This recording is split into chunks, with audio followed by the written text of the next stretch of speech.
бизнес баштайм дегендерде дагы бир коркунуч бар, мындай күмөн бар да. Агай, аягым эмне болот билбейм, кандай болот дейт да.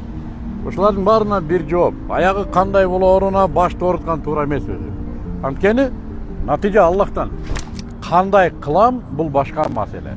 Менден көз каранды болгон эмне бар? Мисалы үчүн бизнес баштайм десем, кантип баштайм? Кайсы жолу туура? Бирден үйрөнүп башташ керекпи? Же өзүм билгендей кылып башташым керекпи? Же бирден туурашым керекпи? Маселе ушунда. Ушуга биз жооп беребиз. Кандай болору бизден көз каранды эмес.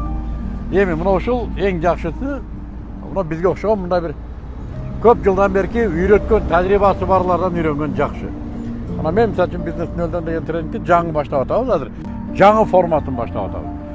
Бир 5 күндө кылып көрөлүчү, 2 айлык натыйжаны 5 күндө окутуп көрөлүчү кандай болот деп атабыз. Ким кааласа, эгер кимге кызык болсо, комментарийге 74 деп жазгыла, жана менеджерлер жооп берет, бүт суроолоруңарга жооп берет, түшүндүрүп да берет.